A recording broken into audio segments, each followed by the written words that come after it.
Breaking news చూస్తున్నాం. జయలలిత మరణంపై సినీ నటి గౌతమి సంచలన వ్యాఖ్యలు చేశారు. జయ మృతి విషయంలో తాను కేంద్రానికి రాసిన లేఖలోని విషయాలు ఇప్పుడు శశికళ వైఖరితో నిజమని తేలిపోయాయని అంటున్నారు. అమ్మ చికిత్స పొందుతున్న సమయంలో 70 రోజుల పాటు రాత్రి పగలు తేడా లేకుండా పడిగాపులు పడిన సామాన్యులను పట్టించుకోని శశికళ ఇప్పుడు ప్రజలను పాలించడానికి ఎలా అర్హులవుతారని ఆమె ప్రశ్నలు సంధిస్తున్నారు. చికిత్స పొందుతున్న సమయంలో ఆసుపత్రిలోకి ఎవ్వరూ రాకుండా అడ్డుపడి లోపల ఏం జరుగుతుందో చెప్పకుండా రహస్యంగా ఉంచాల్సిన అవసరం ఏముందని నిలదీశారు. అమ్మ టీవీ చూస్తున్నారు, మాట్లాడుతున్నారు అని సామాన్యులను మభ్యపెట్టి మోసం చేశారని ఆరోపించారు. తమిళుల మనోభావాలకు తగ్గట్టుగా గవర్నర్ నిర్ణయం ఉంటుందని ఆశిస్తున్నట్లుగా గౌతమి చెప్పారు. జయ చికిత్స పొందుతున్నప్పుడు కనీసం ఒక్క ఫోటో కూడా బయటకు రాకుండా చేసిన వ్యక్తి ఇప్పుడు ఎమ్మెల్యేలతో పెరేడ్ చేయడానికి సిద్ధపడ్డం ప్రజలు గమనిస్తున్నారని విమర్శించారు. అమ్మ చివరి వరకు నమ్మకస్తుడిగా ఉంది. సామాన్య గణానికి ప్రతినిధిగా ఉన్న పన్నీర్ సెల్వానికే తన మద్దతు ఉంటుందని తెలిపారు. సో మనతో పాటు ఉన్నారు గౌతమి గారు. సో గౌతమి గారు చెప్పండి, ఈరోజు తమిళ రాజకీయాలు క్షణక్షణానికి మారిపోతున్నాయి. క్యాలిక్యులేషన్స్ ఈ టైంలో మీరు చేస్తున్నటువంటి ఈ సంచలన వ్యాఖ్యలు నిజంగా కూడా ప్రతి ఒక్కరిని ఆలోచింప చేస్తున్నాయి. మెయిన్ మీ పాయింట్స్ ఏంటండి? నమస్తే అండి. ఇప్పుడు నమస్తే అంటే అనేవి చాలా చాలా క్లియర్ గా ఉన్నాయండి. ఇప్పుడు ఒక స్టేట్ ని పరిపాలించడం అంటే అది సామాన్యమైన పని కాదు. అది దానికి తగిన ఒక అనుభవం ఉండాలి, దానికి తగిన ఒక కెపాసిటీ ఉండాలి, దానికి తగిన ఒక అవేర్నెస్ ఉండాలి, ఆ స్టేచర్ ఉండాలి. ఇప్పుడు మన దేశంలో ఉన్న గవర్నమెంట్ ఏమో ఒక డెమోక్రసీ, అంటే ప్రజలు ఎలక్ట్ చేసి వాళ్ళ ప్రతినిధిగా నిలబెట్టే వాళ్ళే గవర్నమెంట్ ఫామ్ చేసి ప్రజల తాలూకా ఒక కోరికలు నెరవేర్చడానికి అక్కడ పరిపాలిస్తూ ఉంటారు కదా. అవునండి. సో అలాగైనప్పుడు ప్రజలు తన ప్రతినిధిగా ఎన్నిక చేసి అమ్మను చీఫ్ మినిస్టర్ గా అక్కడ కూర్చోబెట్టి చుట్టూ ఉన్న ఎమ్మెల్యేస్ అయినా మినిస్టర్స్ అయినా ప్రజలు వాళ్ళ ఓటు వల్ల వాళ్ళ ప్రతినిధిగా అక్కడ నిలబెట్టారు. సో డైరెక్ట్ గా మీరు ఎలా చూసినా కూడా ఒక బాధ్యత ఉంది. ఎన్నికబడిన ప్రతి ఒక ఎమ్మెల్యే అయినా మినిస్టర్ అయినా ఈవెన్ చీఫ్ మినిస్టర్ ప్రజలకి ఒక సమాధానం చెప్పాలి, ప్రజలకి ఒక రియాష్యూరెన్స్ ఇవ్వాలి అన్న ఒక బాధ్యత ప్రతి ఒక్కరికి ఉంది అండర్ ఎ డెమోక్రాటిక్ సిస్టమ్. ఆ బాధ్యత తను డైరెక్ట్ గా నిర్వహించలేని ఒక పరిస్థితిలో ఉన్నప్పుడు చుట్టూ ఉన్న సిచ్యువేషన్ మేనేజ్ చేయడానికి మన కాన్స్టిట్యూషన్ ప్రకారం, రూల్స్ అండ్ రెగ్యులేషన్స్ ప్రకారం ప్రోటోకాల్స్ చాలా ఉన్నాయి. సో ఆ ప్రోటోకాల్స్ అమ్మకి 75 రోజులు హాస్పిటల్లో ఉండి ట్రీట్మెంట్ జరుగుతున్న ఆ 75 రోజుల్లో అన్ని విషయాలు ఆ ప్రోటోకాల్ ప్రకారం జరిగాయా లేదా, ఆ తర్వాత అమ్మ తన స్పృహ లేకుండా సొంతంగా డెసిషన్ తీసుకోలేని కొన్ని రోజులు ఆ పరిస్థితిలో ఉన్నప్పుడు ఎవరు డెసిషన్స్ తీసుకున్నారు, అమ్మ హెల్త్ కోసం ఎవరు నిర్ణయాలు తీసుకున్నారు, ఎవరు చెప్పి తీసుకున్న మెడికల్ డెసిషన్స్, డాక్టర్ని పిలవడం అయినా, ఇచ్చేయడం అయినా, అది చేయడం అయినా, అది ఆ డెసిషన్స్ అన్ని ఎవరు తీసుకున్నారు? ఇప్పుడు నిన్న వచ్చిన ఆ ఇంటర్వ్యూ దాకా ఎవరు దానికి సమాధానం ఇవ్వలేదు. ఈ క్వశ్చన్ నేను లేపినా కూడా తమిళనాడు ప్రజలు ప్రతి ఒక్కళ్ళు అడిగారు ఈ క్వశ్చన్. ఈ ప్రశ్న ప్రతి ఒక్కళ్ళ మనసులో ఉండింది, ప్రతి ఒక్కళ్ళు గొంతు ఎత్తారు ఈ ప్రశ్న కోసం. ఆ తర్వాత 75 రోజులు ప్రజలు అమ్మ మీద ప్రాణాలు పెట్టుకుని కళ్ళల్లో కన్నీళ్లు కార్చి కార్చి కార్చి అపోలో హాస్పిటల్ బయట రోడ్డు మీద పడుండి పూజలు చేసి ఇంకా వాళ్ళు పడిన తపన చూస్తే కళ్ళమ్మకి నీళ్లు రావడం కాదు కదా, గుండెలు బద్దలిపోయేటట్టు వాళ్ళు ఏడ్చి బాధపడడం చూస్తే అది జీవితం అంతా మనం మర్చిపోలేం. ఎందుకంటే చాలా నిజమైన ప్రేమ అది. ఆమెతో ఉన్న అనుబంధం అది 1 ఏడాది 2 ఏళ్ళు 5 ఏళ్ళు 10 ఏళ్ళు కూడా కాదు. పాలిటిక్స్ లో చూస్తే మీరు 33 ఏళ్ల బంధం అది. అంతకు ముందర ఒక హీరోయిన్, ఒక స్టార్ గా ఉన్న అన్నేళ్ల బంధం, ఇన్నేళ్ల బంధం మనసులో పెట్టుకుని అంత ప్రేమ, కొండంత ప్రేమ మనసులో పెట్టుకుని అమ్మ మీద ఆ రోడ్డు మీద పడి తాపత్రయం పడుతున్న ఆ ప్రజలను చూసి ఒక్కసారైనా పర్వాలేదు, మీ అమ్మ బాగానే ఉన్నారు, ఇలాగున్నారు, లేకపోతే ఇలాగుంది పరిస్థితి, ఇదిగో, లేకపోతే ఒక ఫోన్, లేకపోతే ఆ గొంతులో ఒక్క మాట, మీకు ఒక కాన్సులేషన్, ఒక ఒక మీ మనసు చల్లపడ్డానికి ఒక్క మాట ఎవరన్నా చెప్పారా? ఇప్పుడు ఆ పాటి కూడా ప్రజల మీద గుండెలు బద్దలైపోయేటట్టు ఏడుస్తూ అక్కడ బాధపడుతున్న ఆ ప్రజలకి ఒక్క విషయానికి ఒక కాన్సులేషన్ చెప్పలేని వాళ్ళు ఇవాళ నేను ఈ స్టేట్ ని, ఈ రాష్ట్రాన్ని నేను పరిపాలించి మీ అందరినీ నేను బాగా చూసుకుంటున్నానంటే ఎలాగ నమ్ముతారు ప్రజలు చెప్పండి? న్యాయమైన క్వశ్చనా కాదా? ఖచ్చితంగా. అలానే గౌతమి గారు, జయ ఒక లీడర్ మీద లేదండి, ఒక్క లీడర్ మీద ప్రజలకి నమ్మకం అనేది లేనప్పుడు ఎలాగండి పరిపాలిస్తారు? ఎందుకంటే ఇది స్టేట్ తాలూకా పరిపాలన అంటే స్టేట్ తాలూకా ఒక అకౌంట్స్, ఒక ఒక ఫైనాన్షియల్ లాస్ అండ్ ప్రాఫిట్ అది కాదు. ప్రజల తాలూకా జీవితాలండి, మన ఇల్లులు, మన కుటుంబాలు, మన పిల్లలు, మన పెద్దలు, మన చిన్న చిన్న బిజినెస్లు, మన లైఫ్ చిన్న చిన్న సంతోషాలు, ఇదే డైలీ లైఫ్, ఇదే మన లైఫ్, ఇదే మన ఎగ్జిస్టెన్స్, ఇదే కాపాడాలి. ఇది కాపాడాల్సిన బాధ్యతే మన ఎలక్ట్ చేసిన ఆ లీడర్ చేతిలో మనం పెడుతున్నాం. సో ఆ బాధ్యత మనం అప్పచెప్పి ఆ చేతులు ఉన్నాయి చూడండి, మనం చాలా నమ్మకంతో ఇవ్వాలి. సో ఆ నమ్మకం పొందాలంటే ఒక పర్టికులర్ దీంట్లో నిలబడి ఒక ఒక 4 మాటలు చెప్తే అది వచ్చేసేది చేతల్లో తెలియాలి. They have to earn that belief, they have to earn that confidence. So అమ్మ ఈ పరిస్థితుల్లో ఉన్నప్పుడు ఇదిగో నీ కన్నీళ్లు తొడవడానికి అట్లీస్ట్ ఒక ఈ చిన్న జెస్చర్ నేను చేస్తున్నాను, చూపిస్తున్నాను, నేనున్నా, నేను చూసుకుంటున్నాను, మీ అమ్మ బాధ్యత నేను తీసుకున్నాను, ఎవరైనా నిలబడ్డారా? మొన్నటి దాకా ఒక్క మాట ఎత్తలేదు దాని గురించి. సో ఎలాగండి నమ్ముతాం? ఇప్పుడు పదవి, ఆ పవరు, ఆ ఇది వచ్చేటప్పటికి సడన్ గా ఇవన్నీ గుర్తొస్తుంటే ఎలాగండి క్రెడిబిలిటీ ఉంటుంది? ఎలాగండి నమ్మకం ఉంటుంది ప్రజలకి?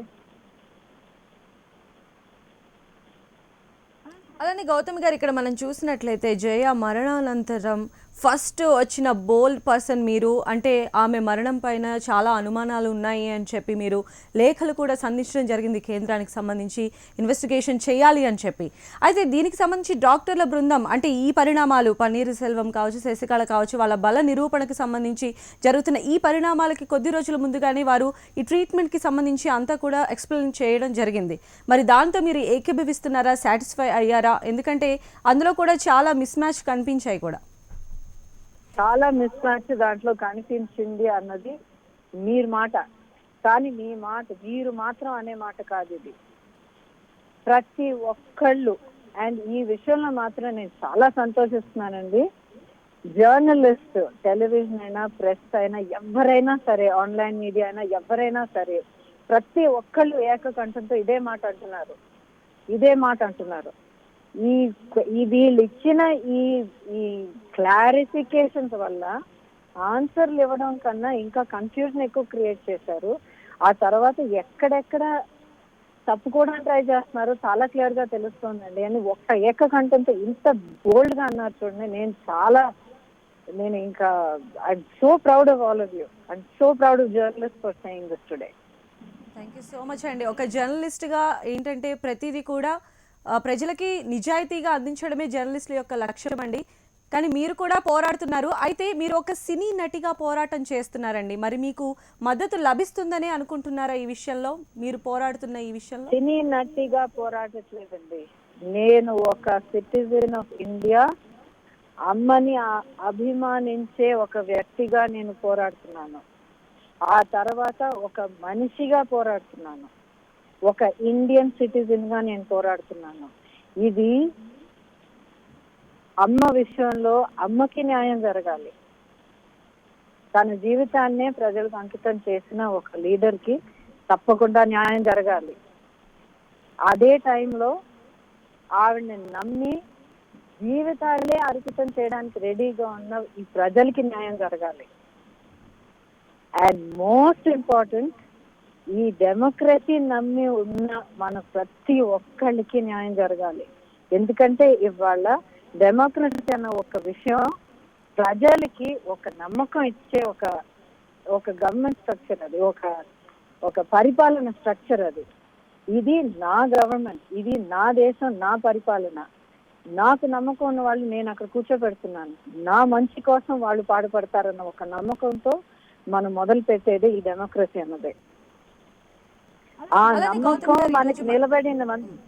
నమ్మకం మనకి నిలబడినంత వరకు ఈ డెమోక్రసీ అన్నది సక్సెస్ఫుల్ అండి. నేను ఒక న్యాయమైన క్వశ్చన్, చాలా ఆనెస్ట్ స్ట్రైట్ ఫార్వర్డ్ క్వశ్చన్ నేను అడిగినప్పుడు నాకు సమాధానం రావాలి. అది నా హక్కు, ఇవ్వాల్సిన బాధ్యత వాళ్ళది. అక్కడ నేను కూర్చోపెట్టిన, నా ఓటుతో నేను కూర్చోపెట్టిన నా ప్రతినిధుల బాధ్యత అది. So this is about saving democracy. అలానే గౌతమ్ గారు, ఇక్కడ మనం చూసినట్లయితే ఇప్పుడు ఒక సీఎం కావడానికి ఆవిడ శశికళ విషయం మనం ఇప్పుడు ప్రస్తావనకి తీసుకున్నట్లయితే, నాకు ఇంతమంది సపోర్ట్ ఉన్నారు, సో నేను గవర్నమెంట్ ఫామ్ చేయడానికి ఐఎమ్ రెడీ అని చెప్పి ఆవిడ చెప్తూ ఉన్నారు. అలానే ఆవిడకి అంతకుముందు సపోర్ట్ చేశానని చెప్పిన వ్యక్తి పన్నీర్ సెల్వం ఇప్పుడు బయటకు వచ్చారు, లేదు నా చేత బలవంతంగా చేయించారు అని చెప్పి ఇలాంటి పరిణామాలన్నీ జరుగుతున్న టైంలో, అంటే నిజంగా జయలలిత గారు బతికి ఉన్న రోజుల్లో ఆవిడకి ఆపద్ధర్మ సీఎంగా కేవలం పన్నీర్ సెల్వం మాత్రమే గుర్తుకు వచ్చారు.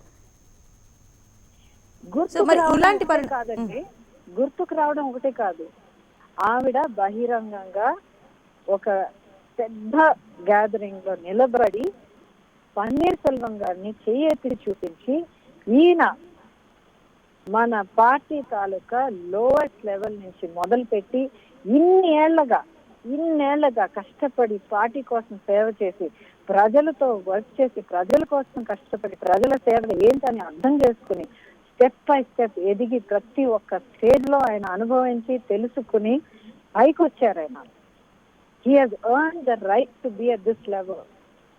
ఆయనకి ప్రజల మీద, ఆయన డ్యూటీ మీద ఎంత నమ్మకం ఉంది, ఎంత ఒక పట్టు ఉందన్నది నాకు తెలుసు.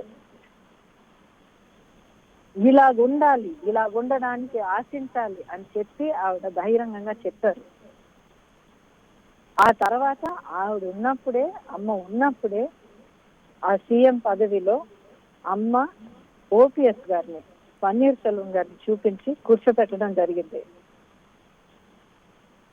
అంత నమ్మకం లేకపోతే గౌతమ్ గారు, ఇప్పుడు పరిస్థితి చూస్తుంటే శశికళ నాకు వెనుక 135 మంది నాకు సపోర్ట్ చేస్తున్నారు, నేనే సీఎం కావాలి అని చెప్పి ఆవిడ ఒత్తిడి తెస్తున్నారు. ఒకవేళ బై ఛాన్స్ ఒకవేళ గవర్నర్ శశికళ వైపే కనుక మొగ్గు చూపినట్లయితే, are you ready to fight against Sasikala? Not just me, కాబట్టి మిమ్మల్ని అడుగుతున్నామండి. ఇప్పుడు మీరు ముందుకు వచ్చారు కాబట్టి మీ వెనక కొన్ని వందల మంది, వేల మంది, లక్షల మంది ఉండొచ్చు, బట్ ఆ ఒక్క అడుగు మీరు తీసుకుంటున్నారా?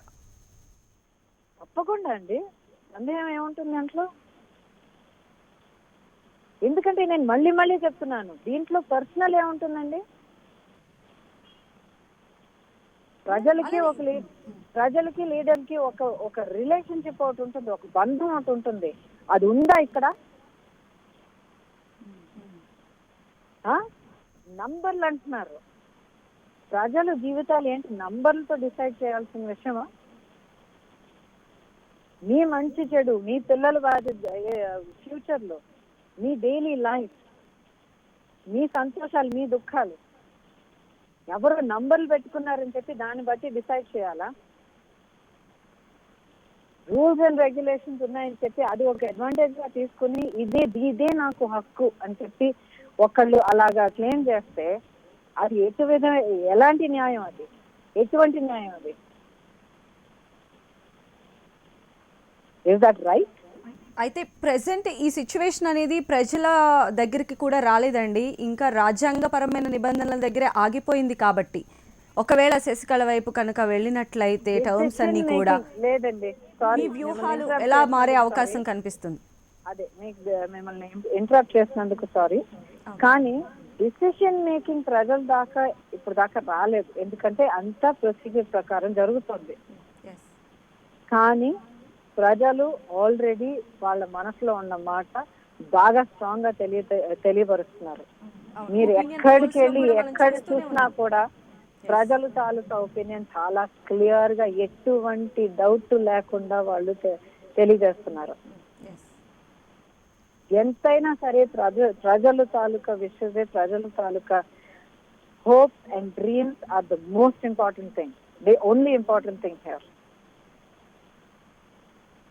అండ్ గౌతమి గారు ఇక్కడ మనం చూసినట్లయితే ఒక అన్నా డిఎంకే ఈ పార్టీ అనేది చాలా మంది అంటే చాలా మందితో ఎమోషనల్గా కనెక్ట్ అయినటువంటి పార్టీగా మనం చెప్పవచ్చు. అయితే ఇలాంటి పార్టీలో ఈరోజు ఒక రకమైన చీలిక వచ్చే ప్రమాదం ఉంది.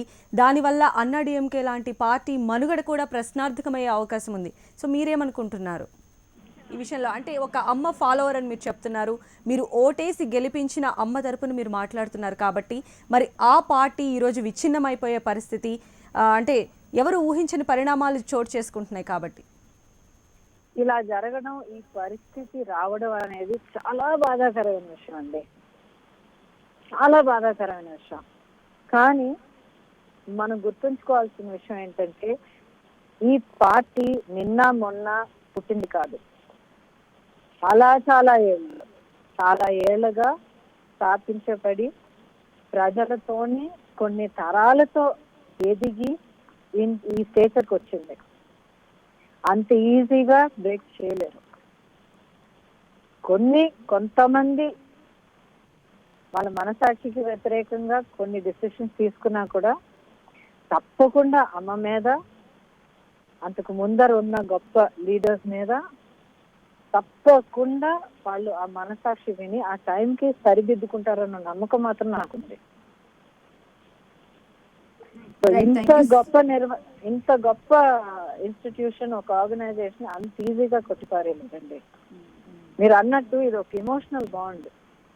ఇమోషన్ అనేది కొంచెం కొన్ని విషయాల వల్ల కొంచెం ఇటు అటు అయినా కూడా అప్పుడప్పుడు కొంచెం ప్రెషర్ రావడం వల్ల ఏమైనా జరిగినా కూడా ఫైనల్ గా మనసు గెలుస్తుంది. గెలవాలి, అప్పుడే మానవత్వం గెలుస్తుంది. Right. Thank you so much Gautami గారు మీ స్పందన మాతో పంచుకున్నందుకు. థ్యాంక్ యూ అండి. అండ్ నేను ఒక విషయం కోసం మీకు చాలా కృతజ్ఞతలు తెలపాలనుకుంటున్నాను. ఇప్పుడు ఇతర రాష్ట్రంలో జరిగే ఒక విషయం మనకేం సంబంధం అని చెప్పి అనుకోకుండా ఇంత మీరు మనసుకు దగ్గరగా తీసుకుని ఇంత ఆతృతతో ఇంత కన్సర్న్ తో మీరు దీని గురించి ఫాలో అయ్యి మీరు అనలైజ్ చేసి అర్థం చేసుకుని ప్రజల దాకా మీరు అందజేస్తున్నారు చూడండి. చాలా మంచి విషయం, గొప్ప విషయం, చాలా అవసరమైన విషయం. ఎందుకంటే ఈ రోజుల్లో ప్రపంచమే ఒక గ్లోబల్ విలేజ్ అనే ఈ రోజుల్లో అసలు ఒక దేశంలో ఉన్న ఇన్ని రాష్ట్రాలు ఒక డిస్ట్రిక్ట్ లో ఉన్న చిన్న చిన్న గ్రామాలు అంటే పక్క ఊర్లో జరిగే విషయాలు తప్పకుండా మనల్ని ఎఫెక్ట్ అవుతాయి. మన ఊర్లో జరిగే తప్పకుండా పక్క ఊర్లో ఎఫెక్ట్ అవుతాయి. We're all a very small world and we're a very very close country, very close people. So ఇతర రాష్ట్రం అని అనుకోకుండా this is important to us, మనకు కూడా చాలా చాలా ఇంపార్టెంట్ అని అలా అనుకుని మీరు మనసుకు దగ్గరగా తీసి మనసు విప్పి ఇలాగ ఇంత కన్సర్న్ తో మాట్లాడడం చాలా చాలా చాలా మంచి విషయం, చాలా ప్రేస్ చేయాల్సిన విషయం. I really appreciate you. Thank you so much Gautami garu. HM TV ఎప్పుడూ కూడా ప్రజలకు చాలా దగ్గరగా ఉండేటువంటి న్యూస్ ఛానల్ అండి. అందులో భాగంగానే అన్ని ఇలాంటి ప్రోగ్రామ్స్ అన్ని కూడా కండక్ట్ చేయడం కూడా జరుగుతూ ఉంటుంది. I appreciate you, I applaud you అండి. All the best. Please continue, మీ అద్భుతమైన వర్క్ కంటిన్యూ చేయండి. థ్యాంక్ యూ సో మచ్ అండి.